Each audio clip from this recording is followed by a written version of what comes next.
So pretty much what happened is I was overseas and I wanted to have a clothing brand. I was in Africa. This was on a different mission, and I wanted a clothing brand. I wanted something that was entrepreneurial. Just didn't know what it was, and I was like, well, I can do a clothing brand. I know apparel. I know originally it was going to be a gym brand, but why compete with Gymshark, Lululemon?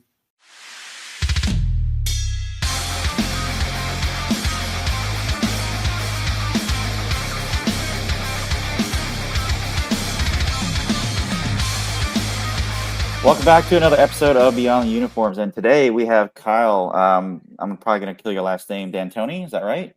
Yes, sir. There we go. Okay, all right.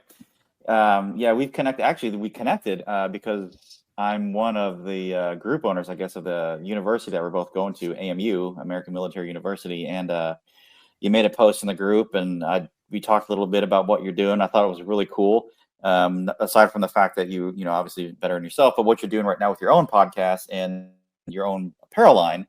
So I thought it'd be a great opportunity to get you on here and chat a little bit about your time in the service real quick, and then kind of what you're doing right now, which I'm really interested to hear more about. So without further ado, Kyle, thanks very much for joining us, man. I appreciate your time today.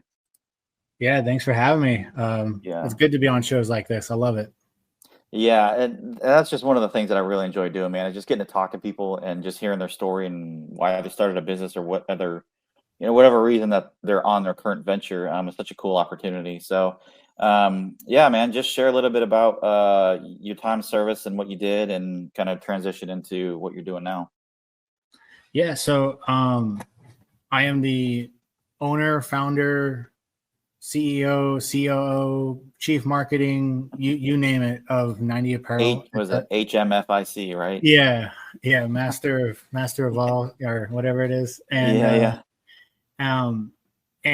90 Apparel, I kind of came out with an idea of it when I was downrange. I was in Africa, and kind of just let my mind wander working, and I decided to start a clothing brand. But 12 years in the Air Force, started out as security forces, 3PO, and then did about 6 or 7 years in that. And then I went into the special operations side of things, and I became a Dagger, which is deployed aircraft ground response element. And essentially what we do is that we provide force protection for AFSOC, special operations squadrons, wherever they're deployed. This could be aircraft, this could be personnel, and we advise the mission commander on force protection measures, conduct force protection surveys, risk assessments, close bound security, stuff like that. And I've been doing that for almost 5 years. Nice. And you're done with that, though, or are you still doing it? I'm still. My DOS is in October. I'm currently on a skill bridge at the moment. Nice. Yeah, it's funny. I didn't even know that. I was security forces too. I did 2001 to 2007. I did my whole time, unfortunately, in a hole called Beale. I mean, it's a great place, but once it's like there's a thing. It's like once you're at Beale, like there's no getting out. Like people have done their entire career there, they just can't get out. That's what I always hear. You got to go to like a special duty, or you got to go to like Korea or something. Yeah, way out. My first station was Mountain Home Air Force Base in Idaho, which is a fantastic base. It's ACC, so very loud, very high operational base. If you've never been to ACC bases, they're very busy. Mountain Home had, I think, 3 squadrons of F-15s at the 366. I absolutely loved it. Met my wife there. She's a civilian, but it's one of the best rated outdoors bases in the Air Force. And then when I went to Schoolhouse, and then I went to the 2-7 out at Cannon Air Force Base. Nice. Yeah, we didn't have anything cool. I mean, we did, I guess. We had refueling tankers, and we had U-2s. I mean, we had the SR-71s when they were in. But anyway, so I guess enough about that. Now, so you had an idea while you were gone overseas about starting a business in apparel line and all that stuff. Like, what inspired you to get into this? Obviously, your brand right there, 90. What inspired? Like, I know it's like you focus more on soccer, right? Is that what you're meaning? Yeah. Okay. So what kind of inspired you? Obviously, you're probably a fan and everything. What was your inspiration for starting all that?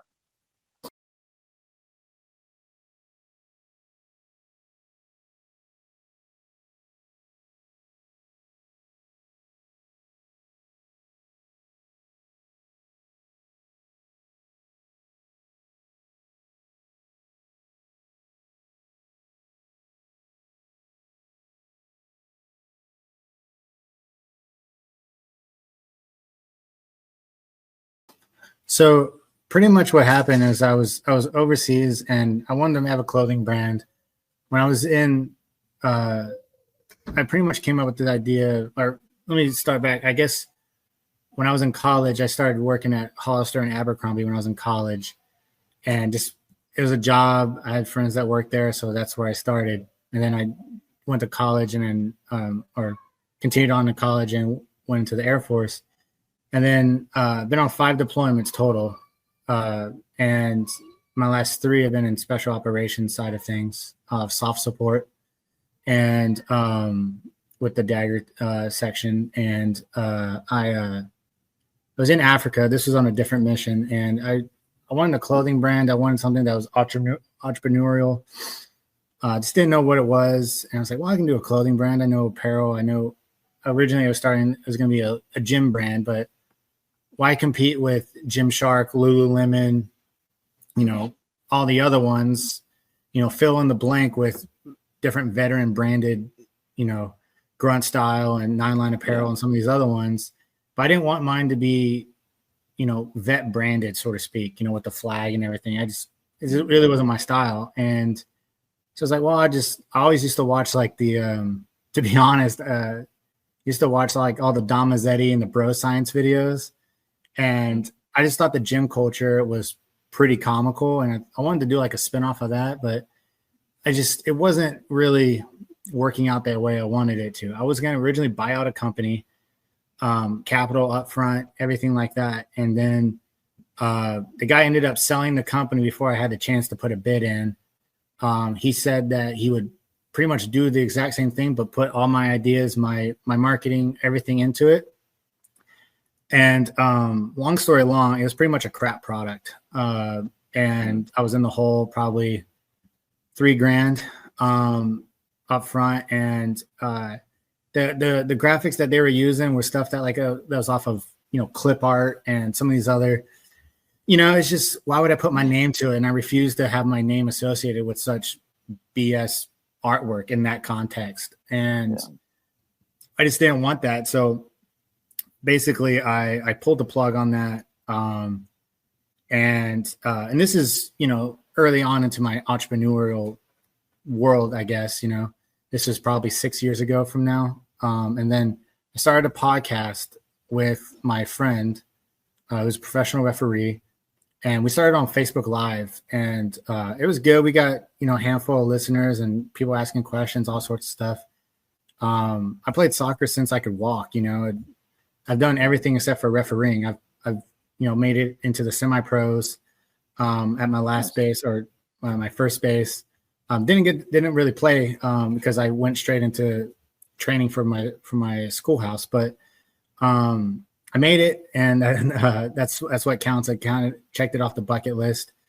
I've coached for 6 years, so I was pretty much I played all since I could walk up into college and everything. And so I was like, why am I making this so difficult? Why don't I just stick to something I know and I appreciate and I follow almost every day? And that's how I came up on soccer. And I told my friends, I said, I'm going to make a clothing brand. And like, oh yeah, that's great. Let's do it. I'm like, okay, well, this is what I want to do. And essentially one by one, they kind of fell off, and now it's, solo ono. Right. So, and that's just kind of how it is at the moment. I like it like that because I don't have there's no other equity from other people that are invested in the business, which is good and bad, depending on how you look at it. But yeah, I love it. Brand's called 90 Apparel. So yeah, that's how we started. No, that's really awesome, man, because I think like a lot of veterans and business owners, like a lot of them have inspiration. Of course, a lot of them, they want to go to college and get a job, and that's what I did as well. But then some of us get that entrepreneurial bug, which I didn't get until later. But when you start going down that path, you realize like, it's a lot more difficult than what it looks like. Oh yeah. It's very hard. And and the other hard thing that I've found along the way was that, you've got some people that are interested in what you're doing. They want to partner with you, and they want to start doing stuff.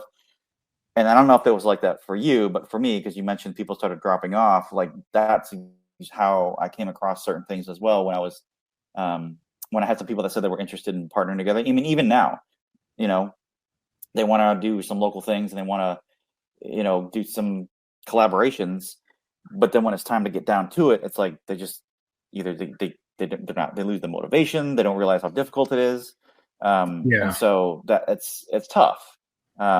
Unfortunately, I've kind of come to realize, and I'm not going to throw any names out there, but I've come to realize that as I got older, you have to cut ties.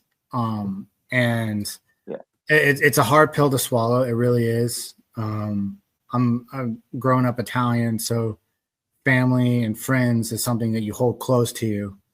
And something I've always held close to me ever since I was a kid.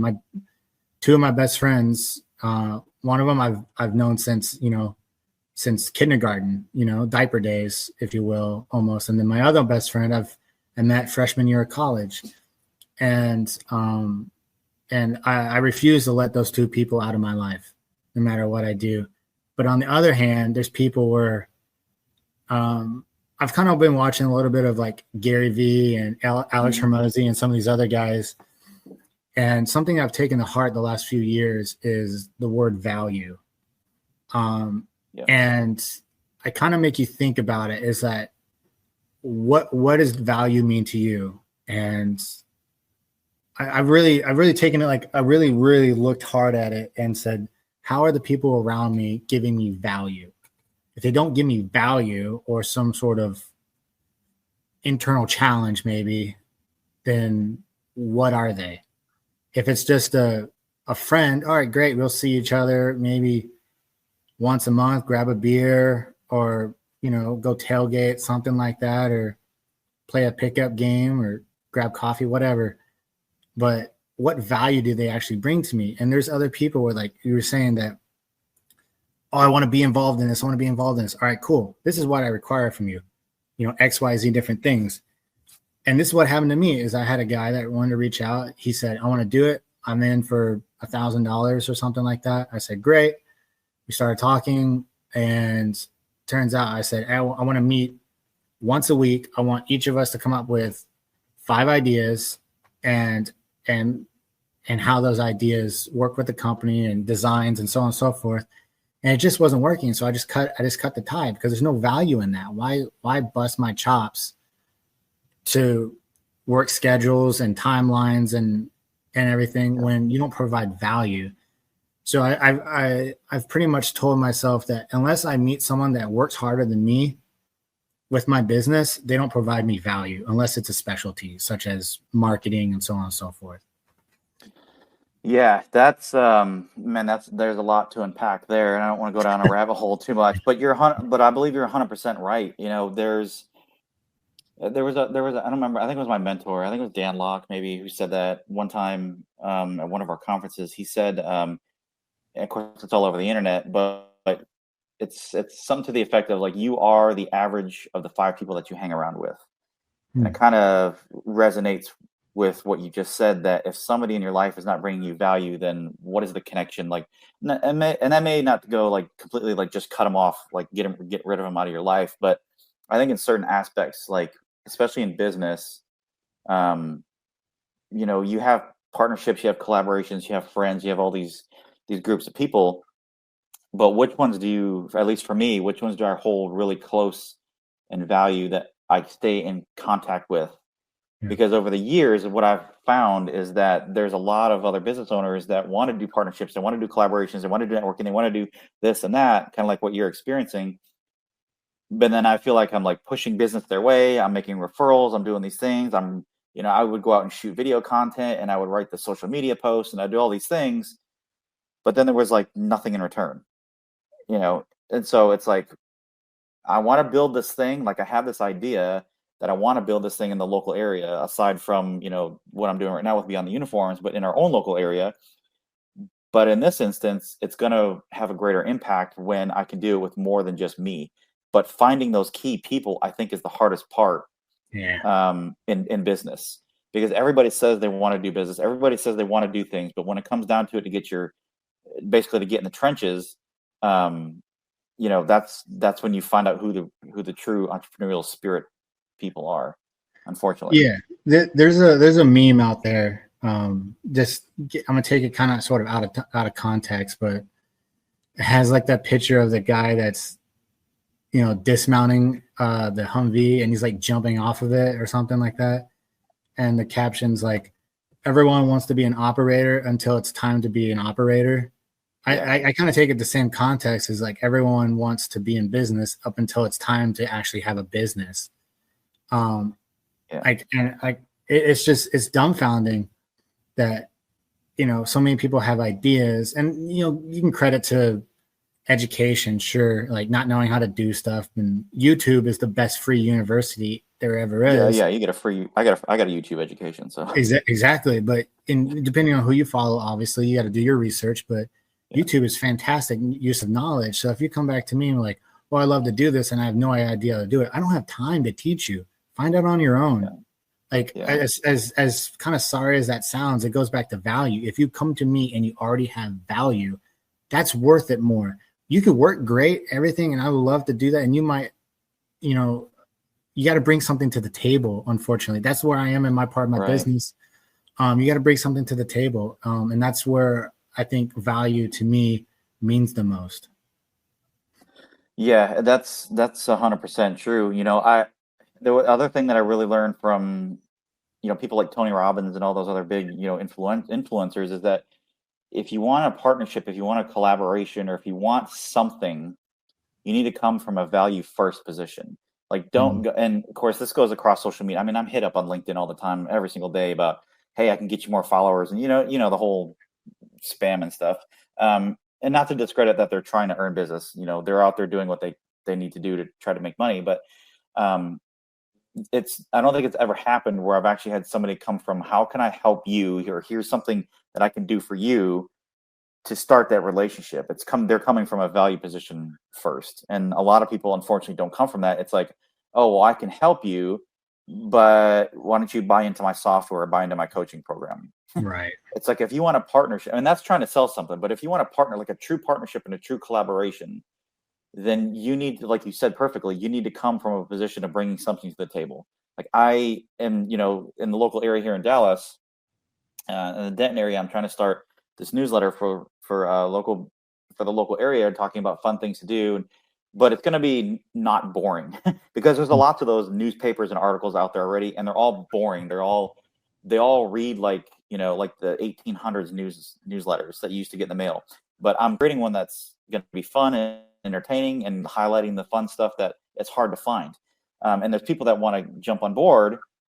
But again, it comes down to, it's like, well, can you run this ad for me, or can you put my business in there? I'm like, okay, well, what are you doing? Anyway, I know we can go down a rabbit hole on that, but we won't. We'll save that for maybe for another talk if we hop back on. But I do want to ask, since you're kind of down that road too, I want to, obviously ask you and get another perspective on it. What are a few things, like if somebody were to approach you and want to help you with either your podcast or your apparel company, like what are some things that you're looking for in terms of value that somebody can bring to the table? To my business specifically, or just in general? It could be either or. Like if they're coming to work with you, or if you're looking for a partnership, like what are some things that you'd be looking for as far as somebody? Because I know we talk about like people need to come to the table with value, but some people might be like, what's that mean? Like, what does that look like?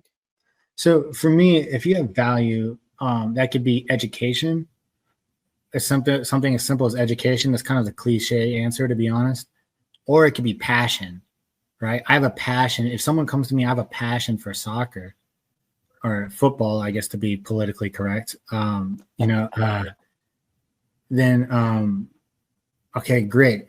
Well, you might have a passion for it, but do you know the ins and outs? Do you know the different, what coaches are where? Do you follow the trades, or transfers as they call it in soccer? Do you know your teams, your leagues, just stuff like that? That's value. If you come to me and like, oh, I love Manchester United. Oh, okay, cool. Who's your favorite player?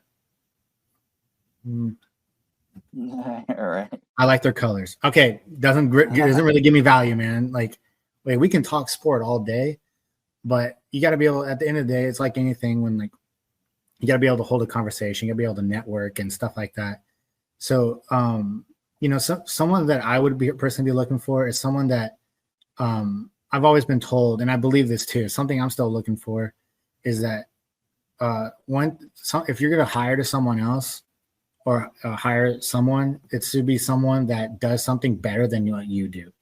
So for me, I am trash at marketing. So my person would probably be a marketing person. It might be an accountant. It might be graphic design, for example. I'm more of an idea guy and a networking guy and a management side of things. That's what I like to do. So for me, value is bringing something to the table that I don't already have, or you do it better. Gotcha. Okay.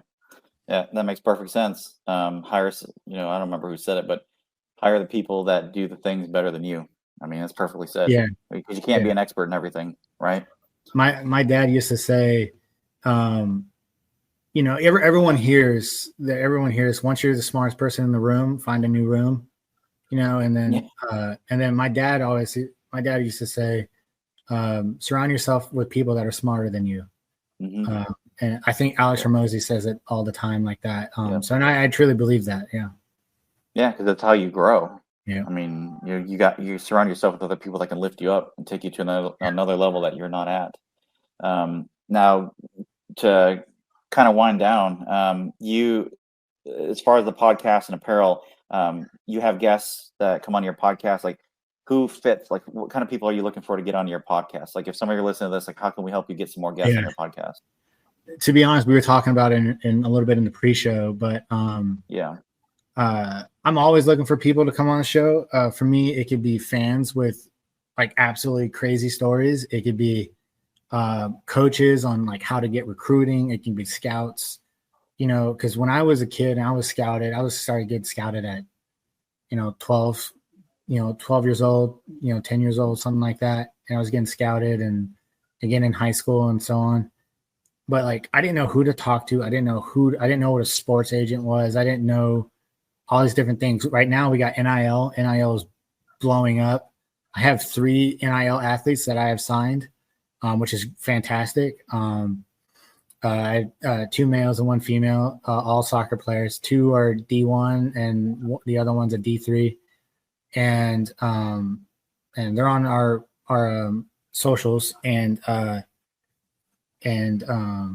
it's been going good with them. I think that when I look for someone to come on the show, it's something that I love hearing stories like that. And when you hear sports stories, everyone knows, I don't know if you know this, but there's a story is about, let me check the date real quick. It's the story of Leicester City. If you're familiar with Leicester City, pretty much their story was in the 2016 club campaign, they were 5,000 to 1 odds to win the championship, and they won. Not only did they win, but they won by I believe 10 points over second place Arsenal, who's my favorite team. And this is a team that just got promoted like the year or so before, maybe from the second division. Not to get in the weeds of how soccer works, but we have different divisions. Yeah. And that's unprecedented, like 5,000 to 1. Yeah, that's crazy. I forgot what the comparison was, but the comparison at the time was something of like the Miracle on Ice, I suppose, historically speaking, would be comparable. But it was just an absolute, like, it was a crazy campaign. They were fantastic. And hearing stories like that, the underdog story, everyone loves the underdog story. Yeah. But and how people experience that or cherish that moment is what I like to hear about. I had a friend of mine who is a law student that was he was studying abroad, and he was in Spain. He was a kid from Texas studying in Spain. He's only one of 100, maybe handful of white kids running around in Spain, and he was watching Real Madrid, Barcelona, all these other, and he had to learn Spanish. And I was like, that's a wild story, and stuff like that. And how I like to talk to players on how players got scouted and how they got involved in their teams.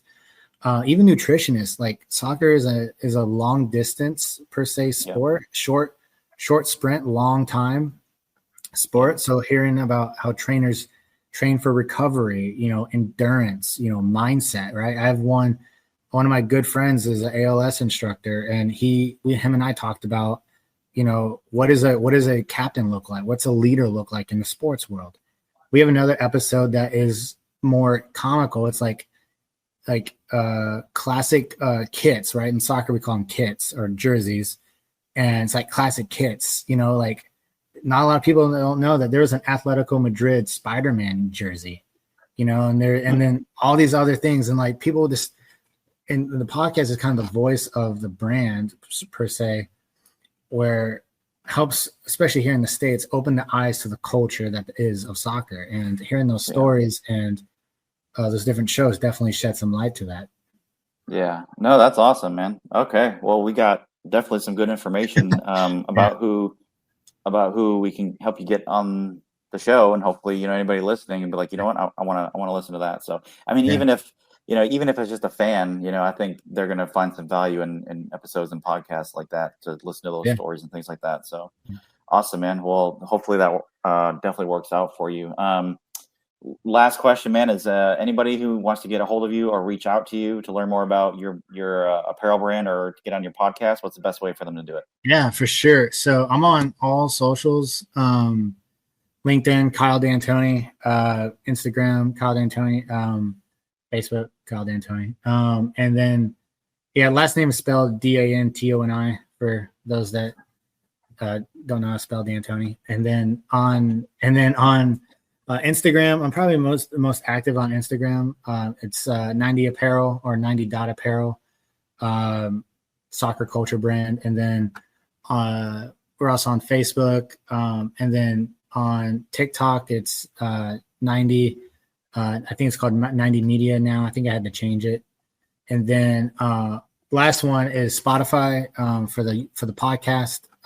We're on all streaming platforms: Spotify, Apple, Google, you name it. And it's Inside the 90 is the podcast. Okay, cool. All right. Yeah, I'll put that information here in the show notes or in the description. I'll put something across the screen so people that are watching it will be able to check that out. So awesome, man. Well, hey, I appreciate your time. It's been a great conversation. I learned a lot. It seems like we had a lot in common, I guess, in the business entrepreneurial journey. Yeah. But we'll have to connect afterwards. We're in, like I said, we're in that university entrepreneurial group, and see if we can connect and help out in some way, or figure something out to collaborate. So other than that, I'm rambling on. I'm going to shut up now. But we appreciate you, Kyle. Thank you so much, man. And God bless and good luck on your business. Awesome. Thanks for having me.